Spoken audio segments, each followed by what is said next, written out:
Il existe un endroit sur Terre que personne ne peut atteindre.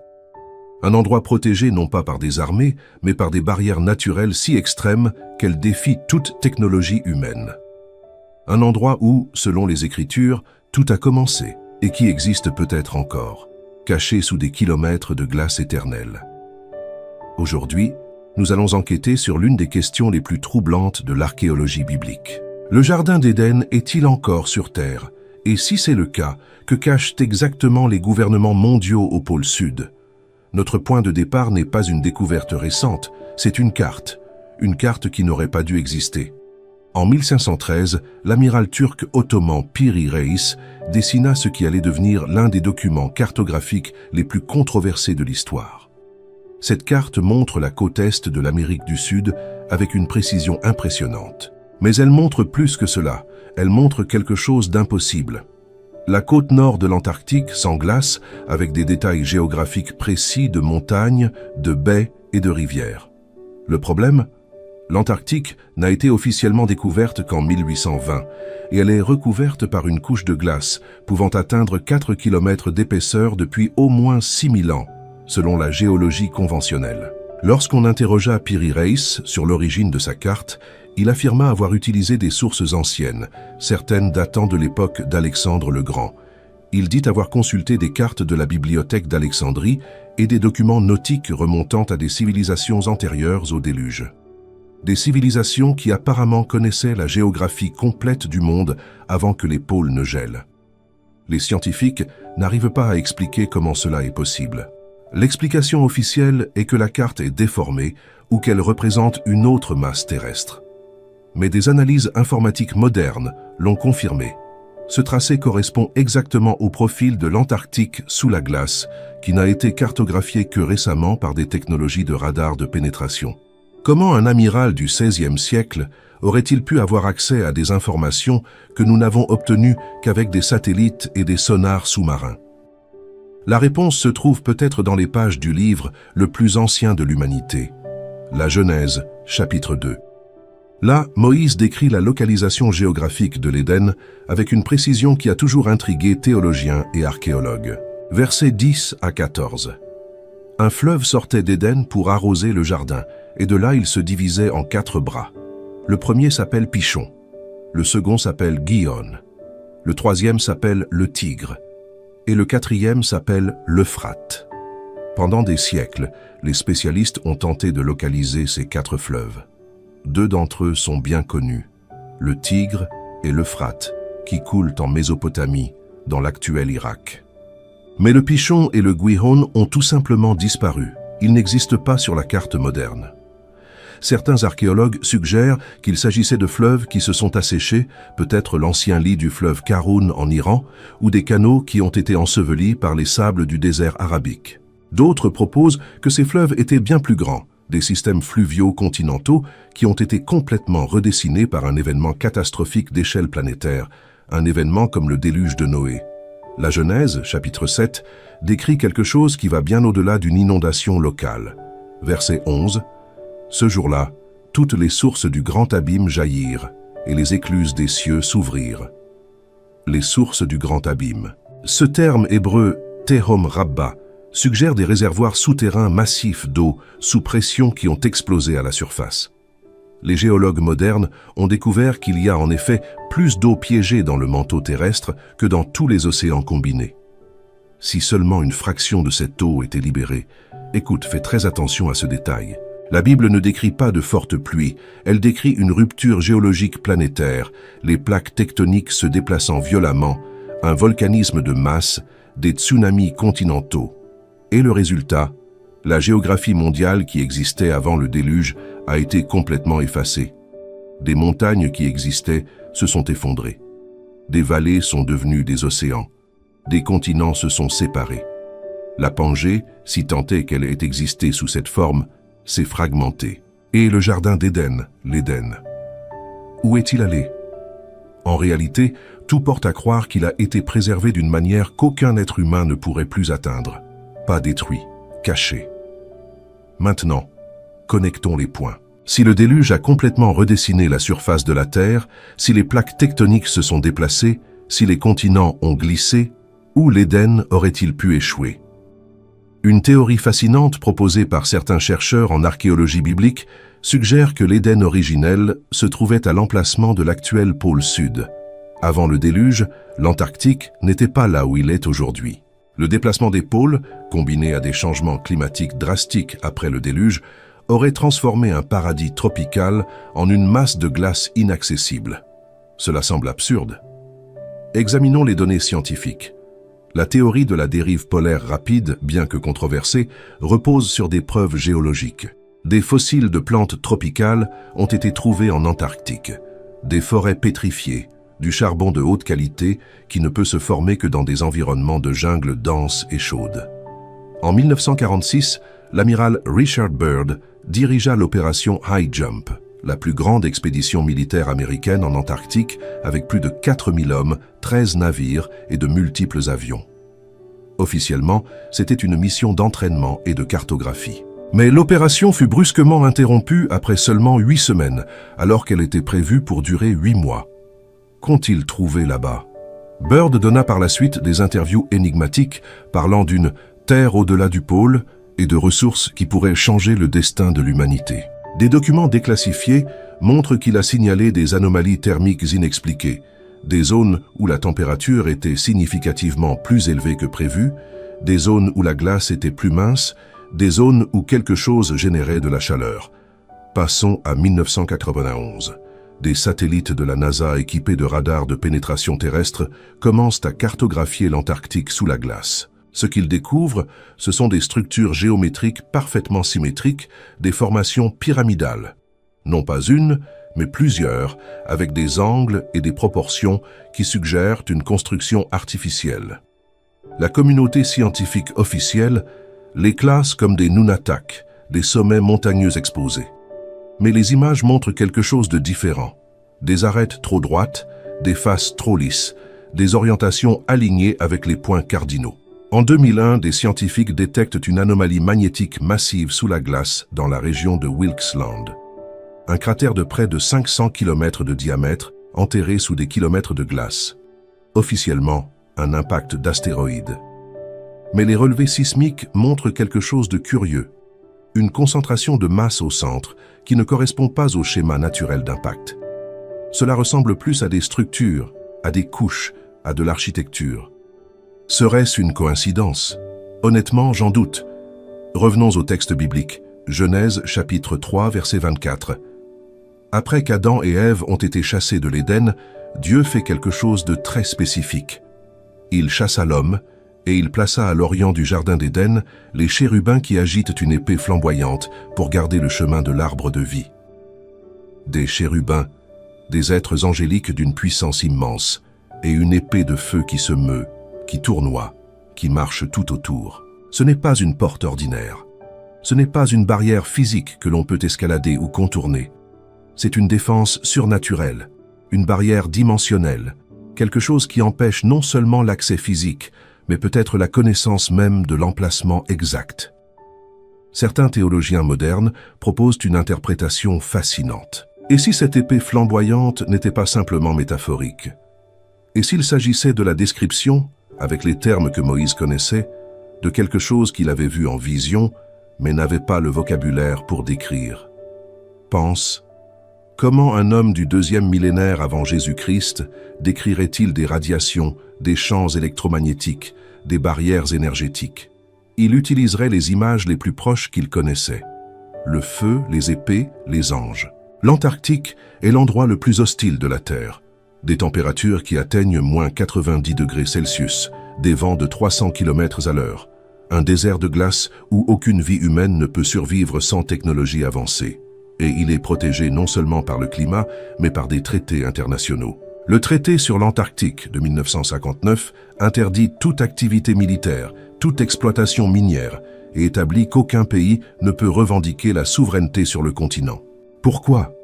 Pourquoi 54 nations accepteraient-elles de laisser tout un continent intact, riche en ressources minérales, en réserves d'eau douce gelée, avec un potentiel scientifique immense et que personne ne puisse l'exploiter commercialement?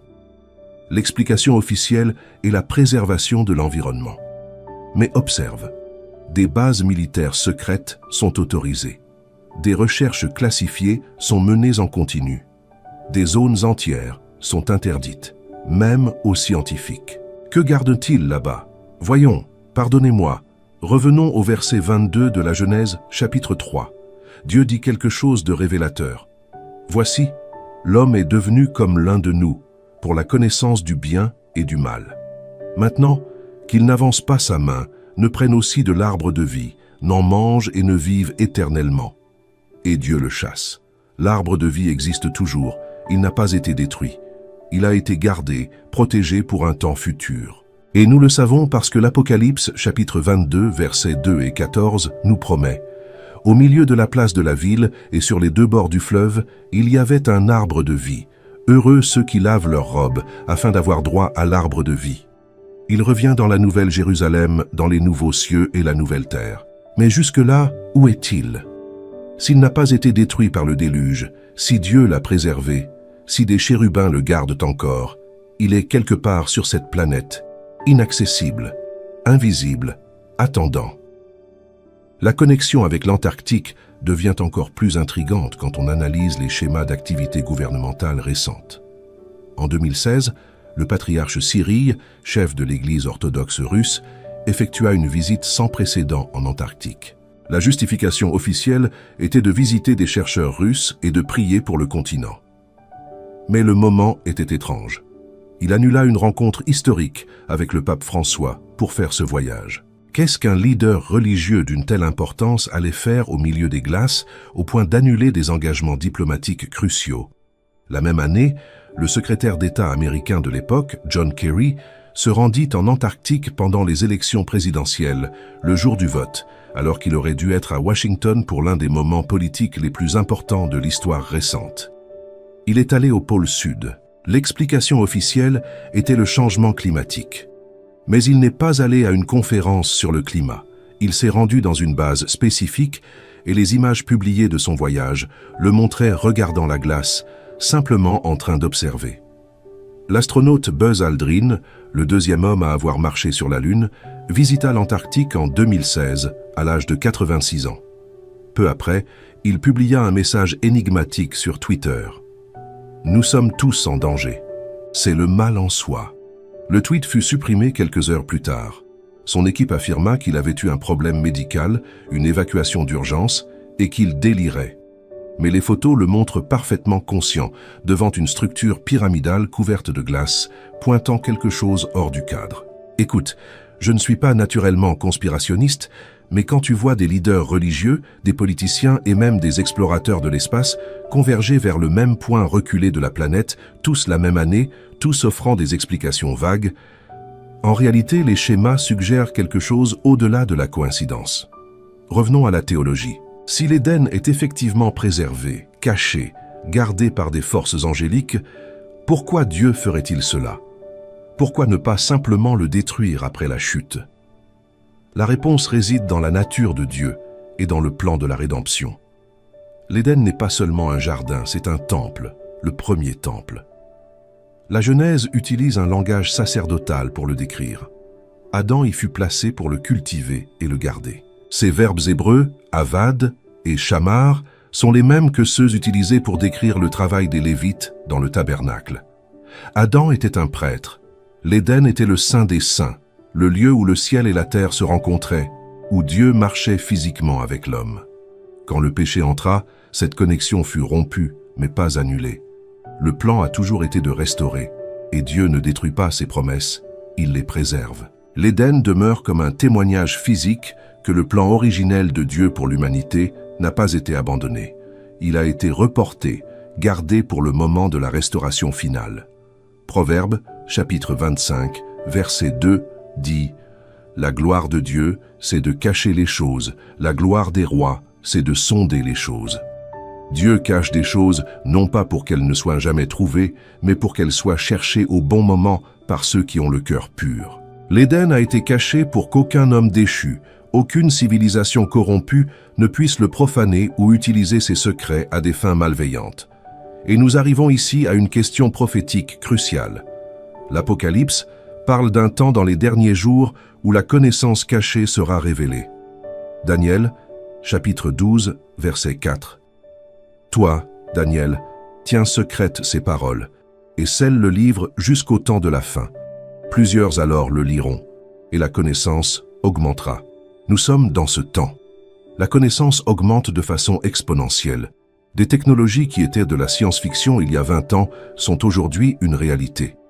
Des satellites qui pénètrent la glace, l'intelligence artificielle qui déchiffre des langues mortes, la génomique qui permet de recréer de l'ADN ancien, et les expéditions en Antarctique se multiplient. Que se passera-t-il quand, non pas si, mais quand l'humanité finira par percer les barrières et découvrira ce qui se trouve sous cette glace?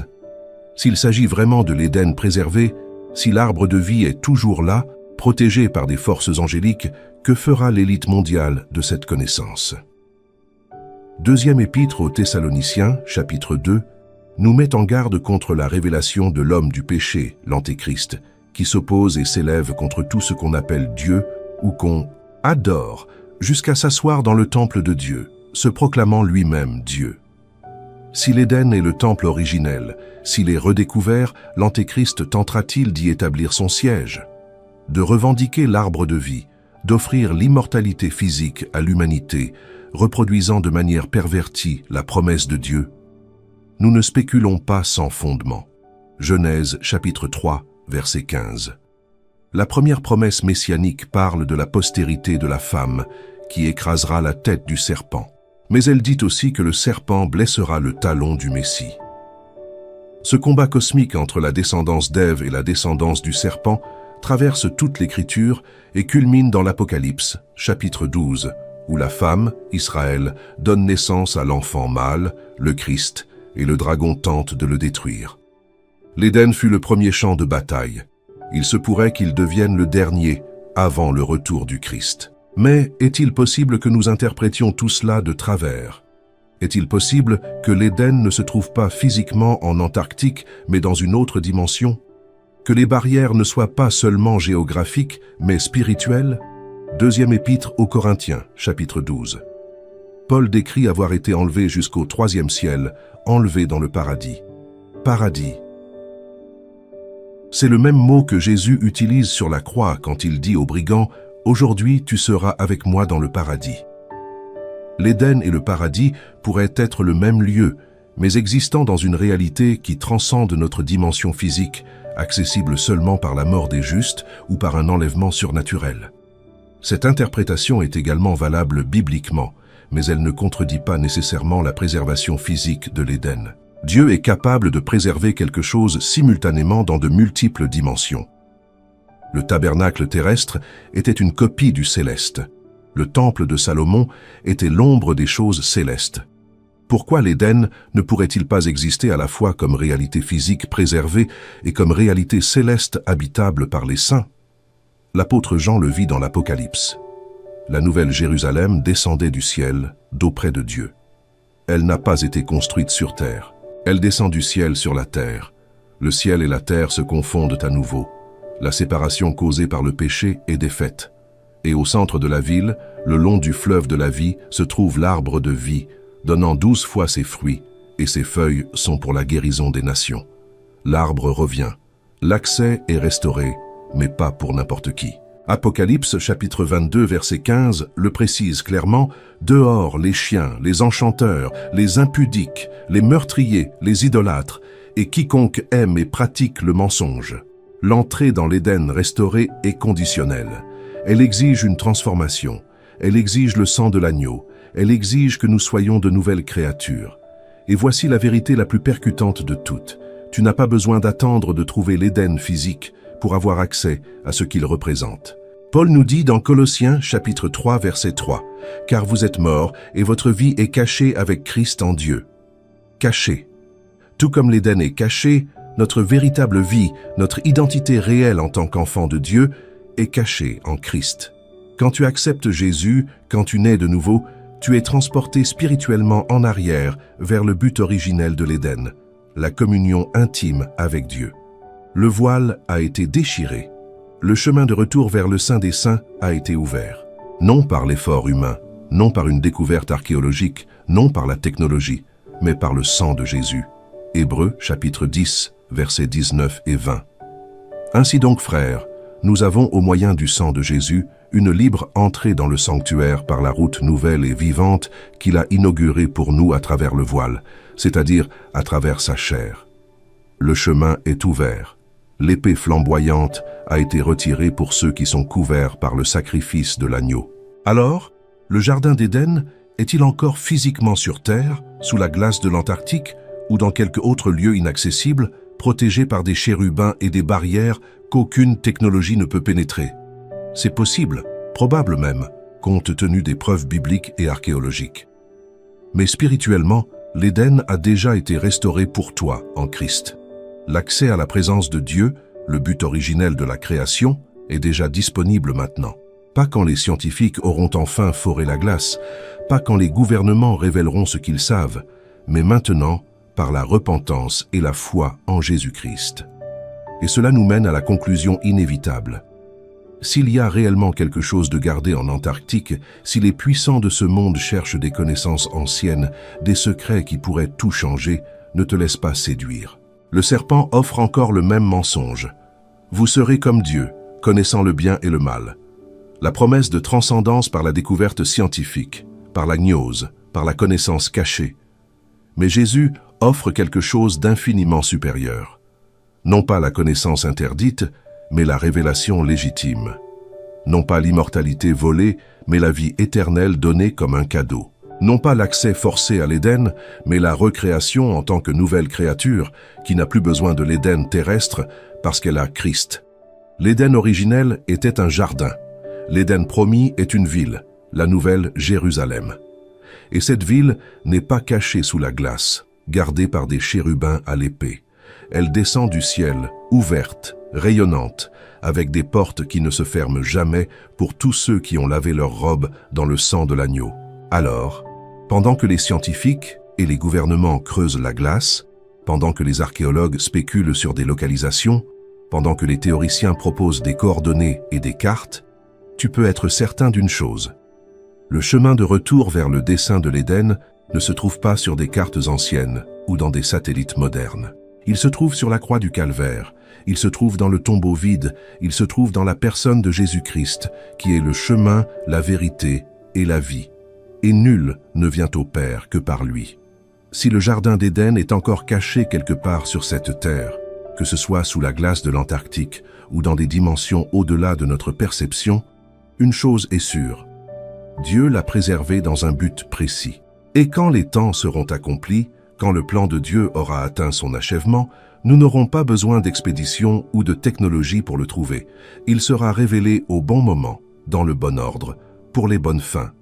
Et d'ici là, nous avons mieux que des découvertes archéologiques. Nous avons Christ en nous, l'espérance de la gloire. Prions. Père céleste, face à des mystères si profonds, face à des questions qui défient notre compréhension, nous nous inclinons en adoration. Parce que pendant que nous cherchons à comprendre les secrets de l'Éden, tu nous as révélé le plus grand secret de tous. Que tu nous as tant aimés, que tu as envoyé ton Fils unique mourir pour nous. Que la distance entre le ciel et la terre causée par le péché dans l'Éden a été comblée à la croix. Seigneur, s'il existe réellement un jardin caché, gardé par tes anges, attendant la restauration finale, nous avons confiance en ta sagesse. Et s'il devait être révélé de nos jours, donne-nous le discernement pour ne pas être trompés par de fausses promesses d'immortalité ou de connaissances interdites. Parce qu'en Christ, nous avons déjà tout ce dont nous avons besoin. Nous avons déjà accès à ta présence. Nous avons déjà été réconciliés. Pardonne notre quête de signes, alors que tu nous as déjà donné la plus grande preuve de ton amour. Et pendant que nous attendons la nouvelle Jérusalem, où nous mangerons du fruit de l'arbre de vie, aide-nous à vivre aujourd'hui comme des citoyens du ciel, représentant ici sur terre le royaume qui doit venir. Au nom de Jésus, celui qui est le chemin de retour vers l'Éden, nous prions. Amen.